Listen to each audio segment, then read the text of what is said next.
Hey everyone, welcome to Horror Talk Live, episode 12.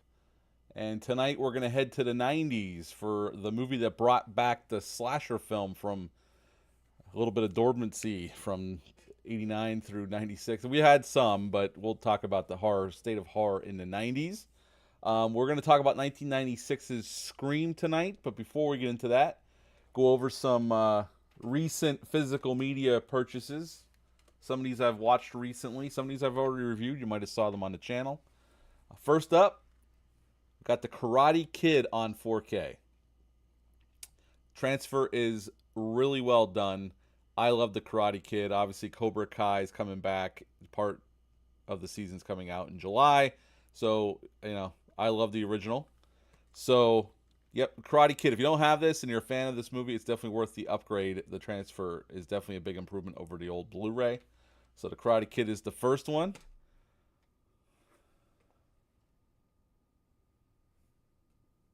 Oh, crap. I see him. I see him. Ghostface is always lingering around. You never know. Next up, I'm going to try to do this with Ghostface standing behind me. A little horror movie called Malevolence. This slasher film came out in the mid 2000s. This was shot in Whitehall, Pennsylvania, not too far from where I grew up. I had it on DVD, but I upgraded to Blu-ray. I'm gonna do coming up for Halloween. I'm gonna do all three films. There's three films in the series. There's Malevolence, Bereavement, and the third one I'm blanking on at the moment. But I'm gonna watch all three and review all three. I've never reviewed them before. Yes, Brandon, Malevolence. I think it's on Tubi, Brandon. You can watch it on Tubi. I do believe I saw it on there. Next up, I got The Town on 4K. Ben Affleck directed movie, shot in Boston. We were living up in Massachusetts when they shot this in Boston. Matter of fact, I remember working in Boston and hearing the gunfire going off in the distance when they were shooting this film. I never got to witness them filming it. I was always working when they were filming it. But yeah, I remember being in Boston and hearing the gunfire going off when they were filming this film. And yeah, I love The Town. It's a great crime movie with a great cast. Next up, I got Pacific Rim on 4K. Guillermo del Toro's sci-fi kaiju epic. I like this first one. The second one's not that great, but I like the first one. Enough to upgrade it. I got this on sale for like $9.99 or something on Amazon. This is a cool movie if you've never seen it, especially if you like big monsters and big robots. You can't go wrong. And it's well directed, and the effects look really good. So yeah, if you've never seen it, it's definitely worth checking out. I haven't checked out the 4K yet, so I can't say what the transfer is like, but I figure it's worth the upgrade. The final one, but certainly not least, The Crow on 4K. I love The Crow, and I got to be honest, if you're a fan of this movie, if you have the old Blu-ray, this is definitely worth the upgrade. The transfer looks awesome. Oh yes, I know. There's Ghostface sitting over my right shoulder. Hopefully he's gonna leave me alone and just sit there. But we know he usually does not do that. Yes, if you're a fan of this film, it's definitely worth the upgrade.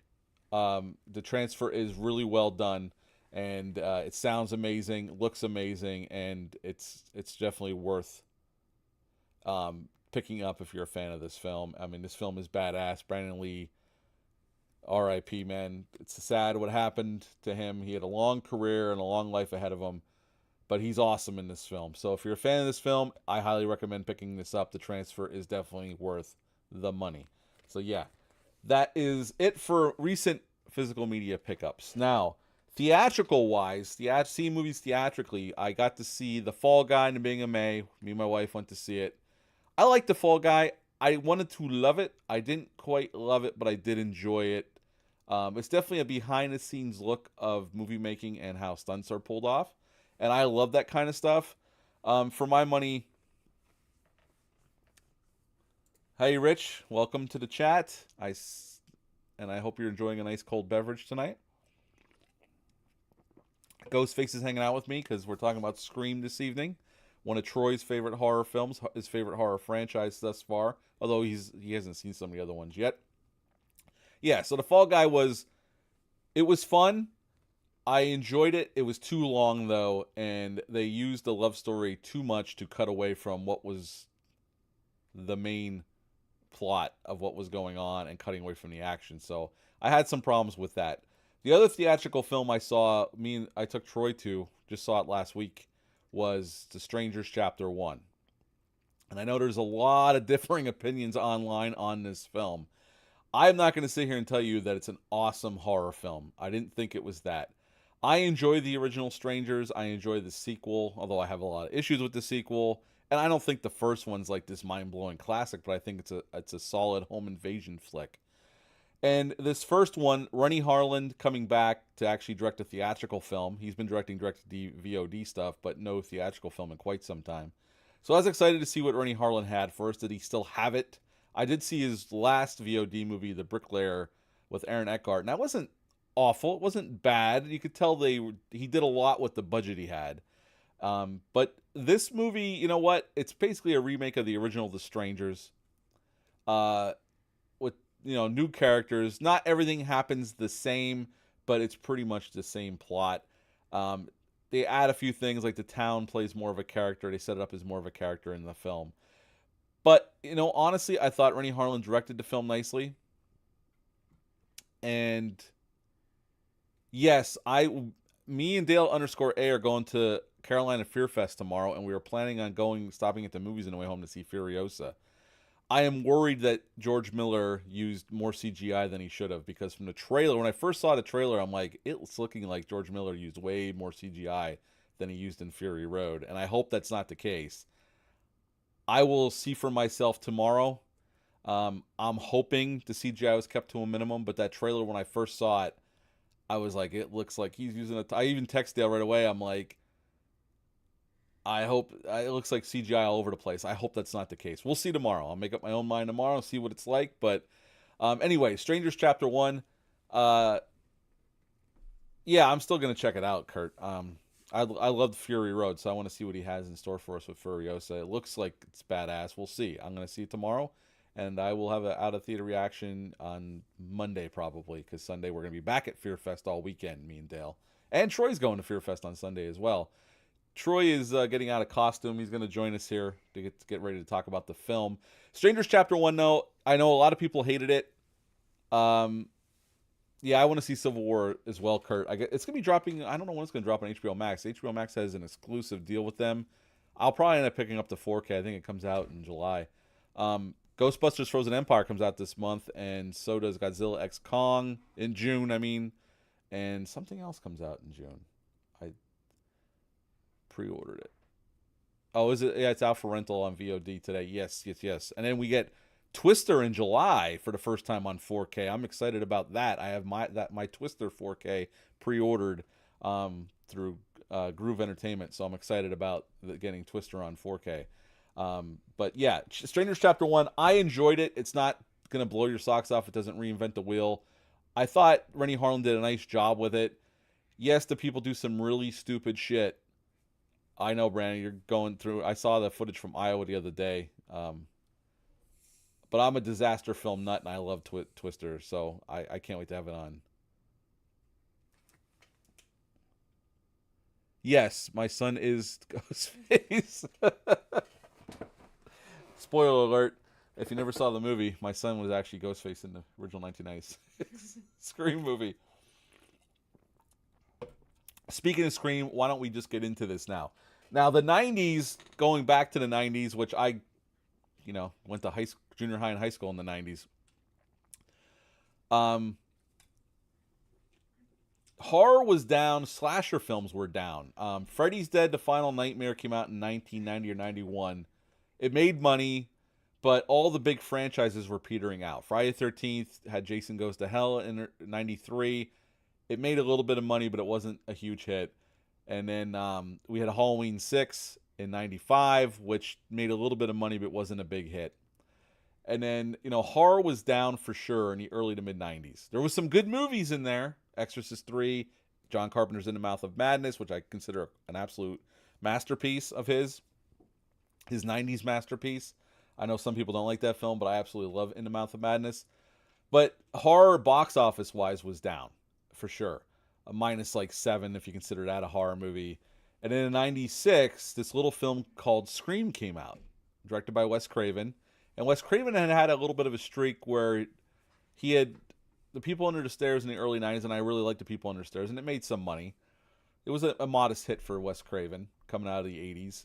He had New Nightmare, which is actually, if you think about it, if you ever seen New Nightmare or haven't seen it lately, Wes Craven tested a lot of ground in New Nightmare that would be pertinent to Scream. There's a lot of meta-ness in New Nightmare, which was something that wasn't really done back then. New Nightmare was ahead of its time for sure, and then Scream just blew the doors wide open in terms of storytelling, referencing other horror films, acknowledging the rules of a horror movie. Because we get that famous scene with Jamie Kennedy's character, Randy, going over the rules of a horror film during the party. And so when Scream came out, I mean, slasher films were kind of dead. Like I said, the big three were not doing that hot. So when Scream came out in December 20th of 1996, yes, the Weinsteins decided to release this right before Christmas, which was a ballsy move, or stupid, some people might say, but it paid off, and we'll talk about that. So Scream really kicked the door in and brought horror back to the forefront, and even slasher films, because this opened the door for the next year Kevin Williamson's own scripted I Know What You Did Last Summer movie, which I do like that film, in '97. Scream 2 came out in '97. You had Urban Legends in '98.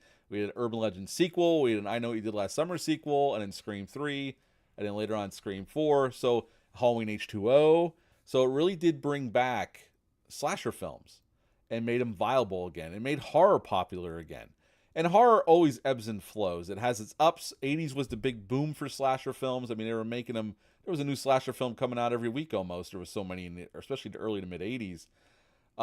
But, Scream really did bring horror back to the forefront into the public's consciousness. So, horror owes a lot to Scream going into the later part of the '90s. And I remember seeing it for the first time at a drive-in. I didn't see it upon its initial theatrical run because it made money over time. It only opened up to a $6.2 million opening weekend, which wasn't a lot. I mean, the budget was 14, but it did better and better each week after that. And it was in theaters for a very long time. I remember it specifically. It was in theaters for months back then in '96, and it ended up had a $14 million budget, and it ended up making $103 million in America and $173 million worldwide. So this was a huge hit for Dimensions and the Weinstein brothers.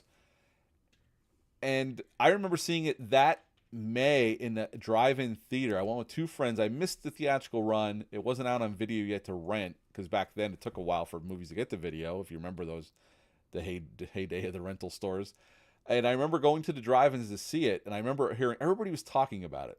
All my friends, there was a lot of buzz about this film. And I had some friends that had seen it. They didn't spoil it for me, thank God. And I remember seeing it in the drive-in with two of my friends. We're drinking a couple beers. Sorry, Mom and Dad, if you're watching. And being blown away, especially by the opening sequence. And the movie left an impression on me. I'm like, this is something fresh, although something very familiar, but also bringing some freshness to it. Wes Craven directs the shit out of it. And I just love the story, the twists and turns where the movie goes. So, this really did. I always loved horror, but it rejuvenated my love for horror in the mid to late '90s. So, up front, I really like this movie. But let's get into it now, because my son has a lot to say about this too. Scream came out December 20th, 1996. As I said, it's rated R. It's an hour and 51 minutes long. Budget of $14 million, made 103 in America and 173 worldwide, and birthed the franchise, which is still going to this day. They're going to start shooting Scream 7 sometime this year. And Kevin Williamson, who wrote the first one, is coming back to direct this seventh one. Wes Craven came in to direct this film. Now, Wes Craven was not their first choice. And Wes Craven actually turned down the film the first time it came to him. Matter of fact, the first two times it came to him, he turned it down. This is around that time. He was coming off of Vampire in Brooklyn, which didn't do very well. And he was looking to go off to do other films. He was going to try to get away from horror a little bit, which he did a little bit later after the success of Music of the Heart he directed after Scream 3, or was that between Scream 2 and Scream 3? I can't remember the order of it. So Wes Craven was trying to get away from horror a little bit, but he got sucked back in. He liked the script. He talked to Kevin Williamson, and he signed on to do it. And then Kevin Williamson wrote this film. He had not had a film or any TV show. This is before Dawson's Creek. Dawson's Creek started coming out in '98, so this was his first thing to get made. Well, she didn't know until much later, Kathy. Don't let her fool you about the drinking underage. But yeah, Kevin Williamson. This was his first thing to get made, and the original title was Scary Movie. They switched it to Scream, and obviously Dimensions would use Scary Movie later on to birth its own comedy franchise, spoof franchise. The success of this one, Kevin Williamson got, I know he did last summer, made Scream 2, The Faculty in '98, Teaching Mrs. Tingle in '99, in which he wrote and directed. And he's still working to this day. I mean, he does different TV shows, and now he's coming back for Scream 7. Now, in this film, we have Neve Campbell as Sidney Prescott, our main final girl, and she had done The Craft in '96, and she was already doing Party of Five. That came on in '94, went to 2000, and then I always have to mention Wild Things in '98 because I love that film. Not just for the obvious reasons. I actually think it's a really good thriller, but the obvious reasons don't hurt my score on that film either. Courtney Cox playing Gail Weathers, and she was on Friends, obviously, at the time, and she'd done some other stuff. But she actually pursued the role because she wanted to play, I quote, a bitchy character. And there's no doubt Gail Weathers is kind of a bitchy character, but for obvious reasons, Brandon. David Arquette is, here for playing Deputy Dewey. I don't know, Brandon. One of the obvious things what I'd have to say would be involve a pool. I would say that, Brandon. Involving a pool. I think we could, if you've ever seen Wild Things, I think you could all put two and two together. Skeet Ulrich came in to play Billy Loomis. Obviously, Loomis was a callback to Dr. Sam Loomis from Halloween, because Kevin Williamson loved Halloween, and that was, go on. You want me to do a dramatic reading from the pool scene, Brandon? I don't know if anybody wants that. Oh, Troy wants to show off his, he has a Ghostface figure that he got for a present. Actually, David Arquette's going to be at Carolina Fear Fest, and Troy might want to get his picture with him on Sunday when he goes. So we'll see. Drew Barrymore came in to play Casey, and she was the biggest one in the cast at that time. And Rose McGowan plays Tatum, Stu's girlfriend. Matthew Lillard plays Stu, who's awesome. Jamie Kennedy plays Randy, our resident film geek, and works at a video store. Joseph Whipp plays the Sheriff Burke. And the only reason I bring Joseph Whipp up is because there's a connection between him and Wes Craven. He played Sergeant Parker in Nightmare on Elm Street. He was the cop that was stationed outside by Nancy's dad to watch his house to see if anything weird is going on towards the end of the film. Because Nancy's warning her dad that, she needs him. That is Joseph Whipp. He was in Nightmare on Elm Street, and Wes Craven brought him in here to play the sheriff, which I thought was pretty cool. And he's been in other stuff. He was in a really cool crime movie called Suicide Kings.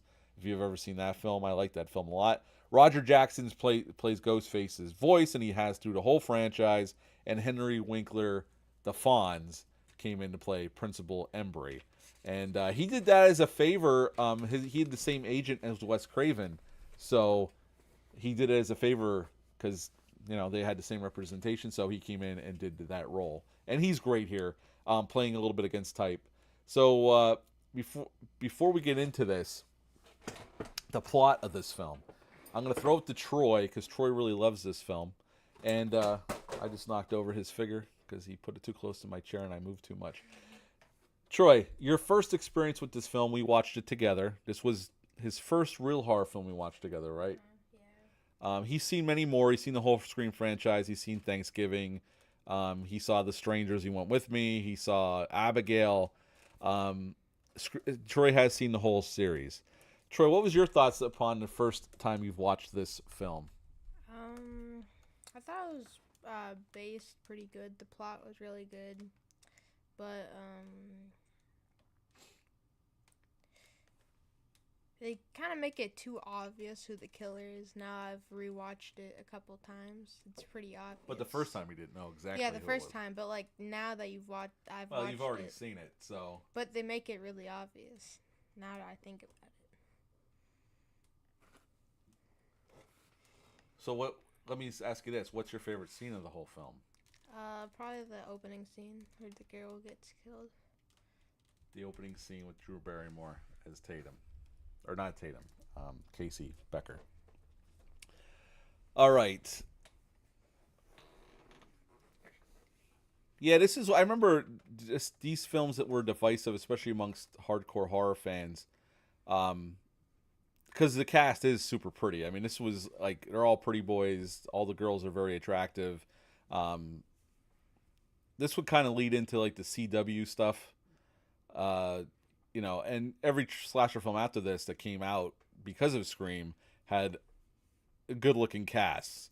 I mean, I don't think you can go through any of the films that came out post Scream and think, boy, there's some ugly people in this film. They look like models, a lot of them, for sure. Um, Brandon was scared by the opening scene. Well, you know what? The opening scene is so well done. Uh, we open up, as we all know, if you've seen this film, and it looks like from what I see in the chat, we've all seen this film probably multiple times by now. Casey Becker home alone waiting for her boyfriend to come over, though we don't know that yet, and she gets a phone call.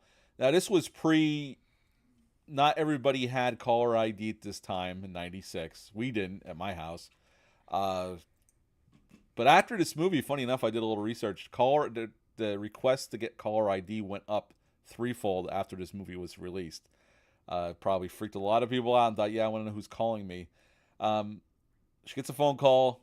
Person on the other end seems kind of friendly. She chats him up, and before we know it, she's being terrorized by this individual, or as we know later on in the film, individuals. And she gets a very ugly demise, getting hung from a tree. And if you look closely, especially on the 4K, you can see it pretty clearly. Her intestines are hanging down in front of her when her mom and dad are looking at her hanging from the tree. And then we're introduced to Neve Campbell's character and Billy. That scene. Then we're kind of introduced to our whole crew of friends that this story is going to center around. Sitting out front of the school after school, chatting about the deaths, and are joking around. This is definitely has comedic elements to it, especially with the Randy character and the Stu character. And you know what? There's more deaths as we go, and nobody knows what's going on. The cops don't have no clues, and there's a curfew. And for the last 42 minutes of the film takes place at Stu's house at this party that they're throwing.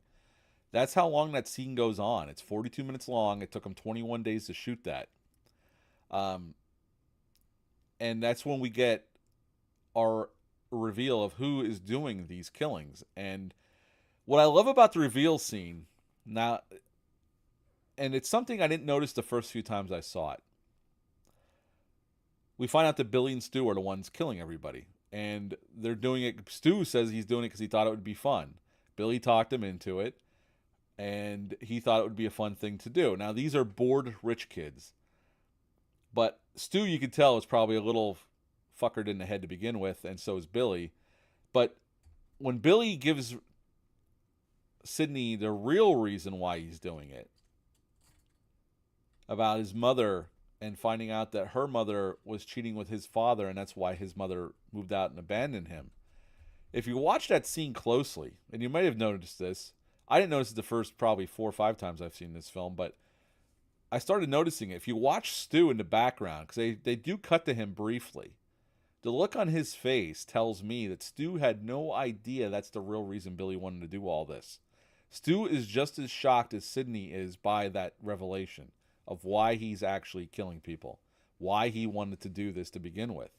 And I like that little touch by Matthew Lillard, and I'm sure Wes Craven was very aware of it and maybe even told him to act that way. But that really tells you everything you need to know about both characters. Billy's the only one with real motivation here, or so he thinks so. I mean, it's a stretch to want to kill a bunch of people because your mom left your dad. But to not even tell your cohort, at least in my mind, I think that's what was going on, because it looks like it. You see Stu's face, he's just as shocked as Sidney is. If you watch that scene again, and I love that little touch. I mean, some of it's played, you can tell these two guys are nuts. They're crazy. They're out of their freaking minds. And Stu's especially out of his mind. But I always like that little touch. I appreciate that. Feeling a little woozy, or you hit me with the phone, dick. I love that. That was actually improvised by Matthew Lillard. He said it because Skeet Ulrich really did hit him in the head with the phone. It wasn't scripted, so that was his response, and Wes kept it in the movie. And I love that. It makes me laugh every time. Um, and I like, that I'm feeling a little woozy here. I like how it ends, that Sydney gets her revenge and kills both of them. And we have a semi-happy ending, although a lot of people died to get to where we end with this film, with Gail signing off, giving her news report on what she just witnessed. And that is pretty much Scream.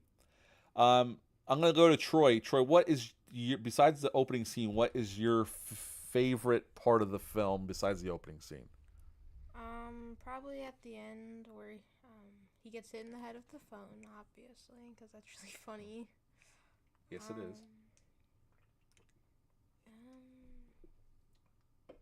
I don't really know other than that. What about the poor camera guy? Getting his throat slit. Oh, yeah, that's pretty... Poor guy. He's just trying to do his job and he gets taken out like that. Well, who's your favorite character? Dewey. Dewey's your favorite character? Yeah. Do you hope to meet him this weekend? Yes. We'll see what happens. We'll see. How do you like Randy with his... Since you've only seen so many horror movies, what did you think about the scene where Randy goes down all the rules in front of everybody? Oh, I like that a lot because it taught me the rules too. Well, see, that's you know what? It's a good first horror movie because it does teach you the rules if you've never seen other ones. I love that scene how Randy just goes down him, and I like when Stu's going to get more beer and he goes, "I'll be right back," just kind of playing him on, even though he's one of the people killing people. My favorite character, I love Dewey. I like Dewey's character, and I think David Arquette's truly great in that role. I love Randy because he's the film geek. If you're a film geek like I am, then he's us. Maybe a little kookier, but he's us. So I like that character. But I do think Neve Campbell plays a really fantastic Final Girl. I think she's definitely up there with one of the best of all time. I would say Jamie Lee's probably number one, but Neve Campbell is a fantastic Final Girl. I've always enjoyed her in these films, the ones she's been in.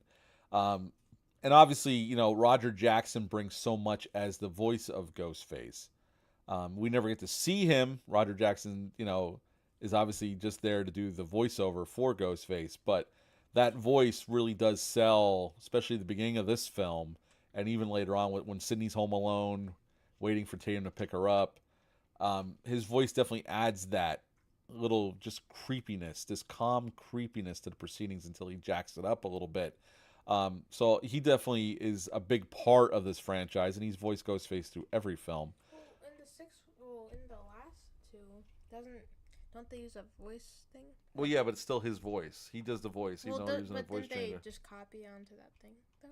No, they put it. They just used it. Yeah, yeah.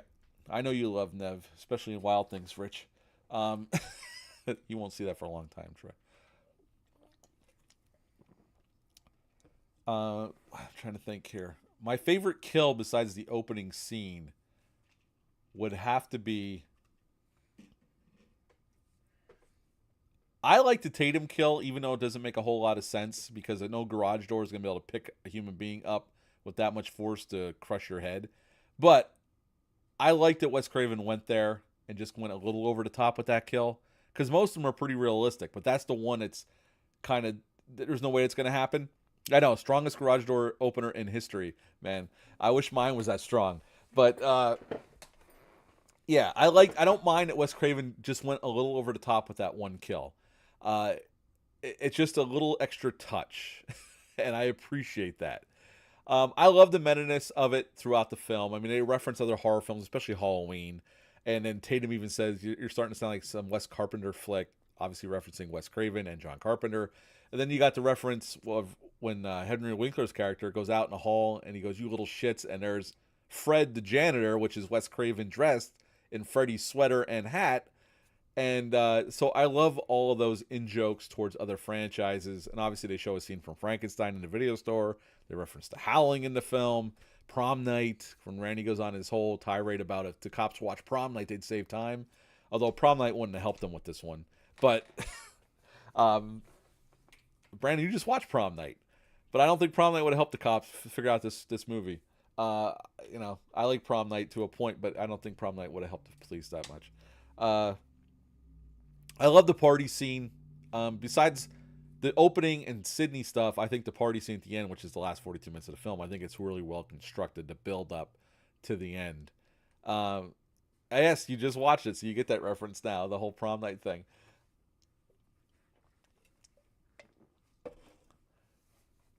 What else do I...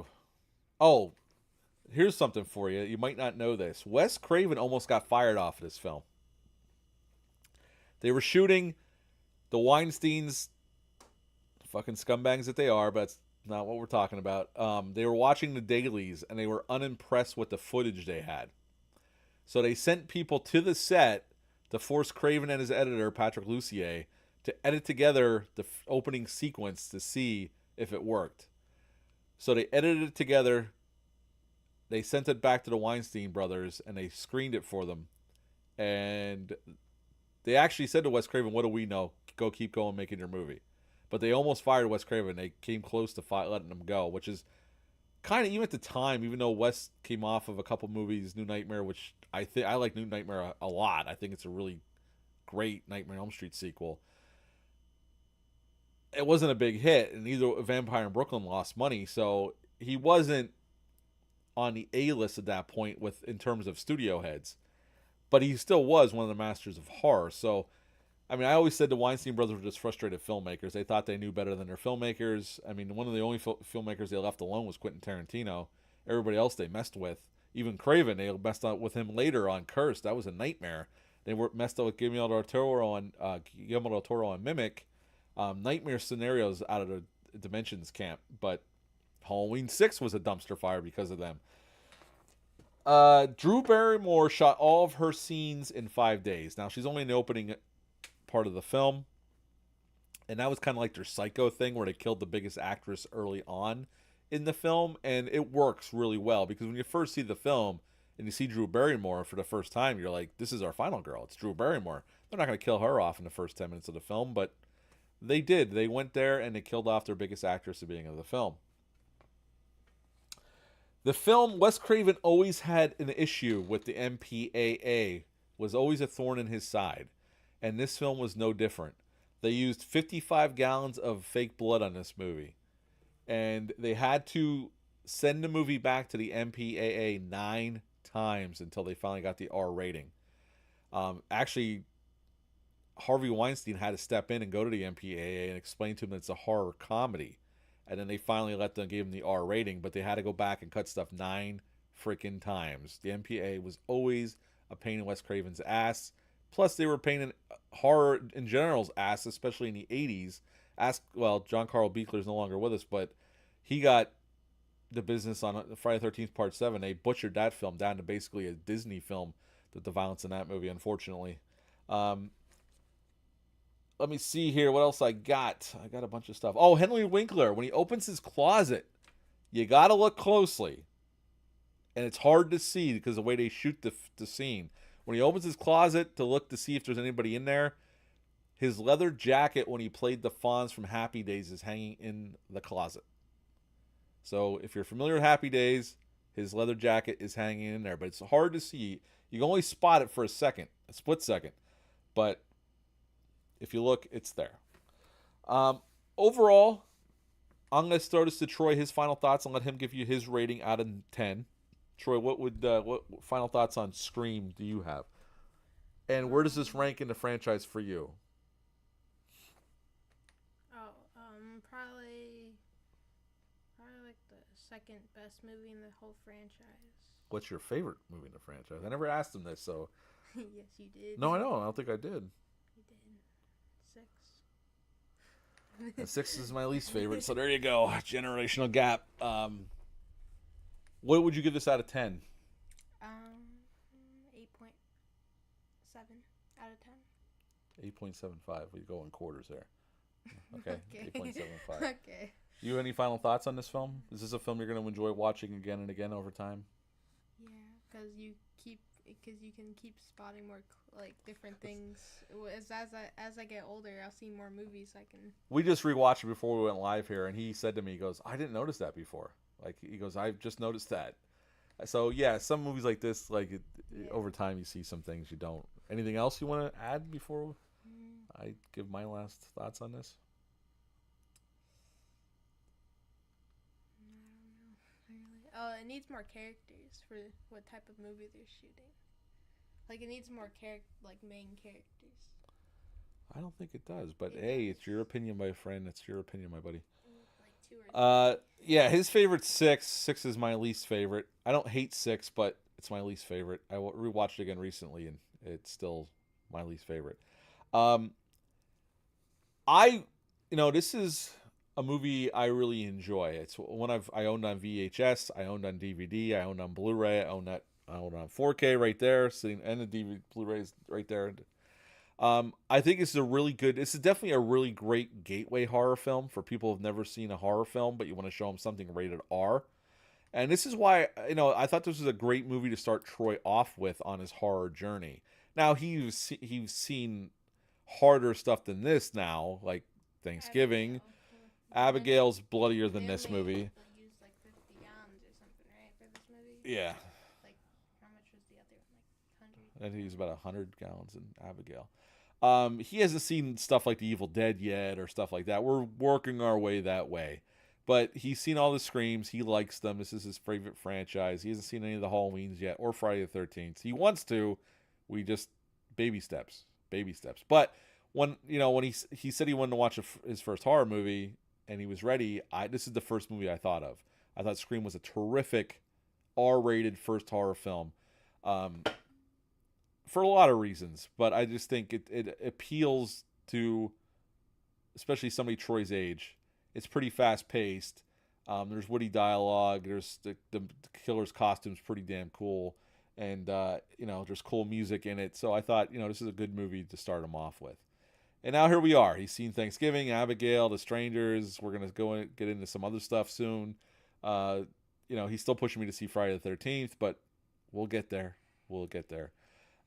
He's not ready for Hellraiser yet, though, Rich. He's not ready for Hellraiser yet. I think I might show him Nightmare on Elm Street, though, since the 40th anniversary is coming up, because we're going to have to do a Horror Talk Live. Yeah, Kurt, that's the problem. We're going to have to do a Horror Talk Live on Nightmare on Elm Street as it gets closer to Halloween, because in November will be the 40th anniversary of that film.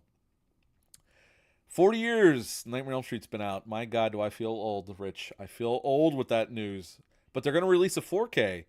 They are really releasing a 40th anniversary 4K for Nightmare on Elm Street. First time ever. I'll be picking that goddamn disc up for sure. So yeah. Now, my final thoughts on Scream. I really like this film. I know Freddy's your favorite, Rich. I know you love Nightmare on Elm Street. Why? Like Halloween's my favorite. Although I like Freddy, but I even like Jason more than Freddy. But that was always my case. I've always liked Scream since I first seen it. I've watched it many times over the years. Like I said, I own all kinds of different physical media. At the end of the day, I would give Scream a 9.5 out of 10. I like it that much. 9.5 out of 10 for Scream. Now, saying that, what would you guys rate Scream? Throw it in the chat. Out of 10, what would you give the first original Scream? This is also my favorite Scream. In my rankings, this is my number one Scream out of the franchise. I still think this one's the best. I like them all. 4.5 out of 5. That's a good rank. That's a good rating, Brandon. Going Letterboxd. 8.25, 9.25. You didn't have to do out of 10 for me, Brandon. You can go Letterboxd all day. I understand your rating. 8.25, Rich. You silly bastard. No, everybody has their own opinion. It's fine with me. Now, next month, June, the end of June, the last Friday in June, I'll announce the date. I don't know what that is yet. Probably my biggest and most anticipated horror film this summer is coming out in July. 6.5. Maxine is coming out in July. I'm really looking forward to Maxine. You will not be seeing that one, Troy. So, the last Friday in June, which I don't know what the date is right at this moment, but I will release that information soon in the next couple weeks. We are going to do a twofer that night to prepare for Maxine. We're going to talk about X, and we're going to talk about Pearl. We're going to do both of them. leading into Maxine. And I might have a special guest that night. I have to lock that down. Yeah, I'm hyped for Maxine. It looks great. I can't wait to see it because I really loved X and I really, really liked Pearl. Um, hey, you inspired this, Brandon. You called me out and said that's what you should do for June going into Maxine, and I'm like, I talked it over with Dale. Dale _ from the Bat and Spider podcast might be joining me. So he said he thought he could do it, but we'll see. I can't guarantee that. We've talked about it. We're going to talk about this weekend because we're basically going to spend the whole weekend together at Carolina Fear Fest. So yeah, Dale _ from the Bat and Spider podcast. If you're not subscribed over there, Apple Podcasts and Spotify, go show them some love. Him and Chuck are awesome. Yeah, he might be joining me for that, and because he's excited about Maxine as well, and we're big fans of X and Pearl around these parts. So yes, that's going to be the June Horror Talk Live. We're going to do 2 movies in one show. First time we've ever done that. First time I've ever done that. We've been talking about doing that for a while, doubling up. I know Troy's asked me about it, but that's only because he's trying to get more horror movies out of me. So yes, next Horror Talk Live, which will be the unlucky episode 13. We're going to do X. If you've never seen it, check it out. It's a really cool, don't watch it in front of your kids though, horror movie. And Pearl is the prequel, and it's Mia Goth gives a great performance in that movie. Amazing performance. So yeah, X and Pearl next month. Have you seen those movies yet? If you haven't, check them out. I think you'll be pleasantly surprised. But yeah, that is it for tonight. I want to thank you all for joining me on this Memorial Day weekend as we honor the fallen this weekend. I hope you all have a great weekend with your families. I hope you all had a great week. And if you didn't, I'm pretty sure your weekend's going to be a hell of a lot better than your week was. But until next time, bye.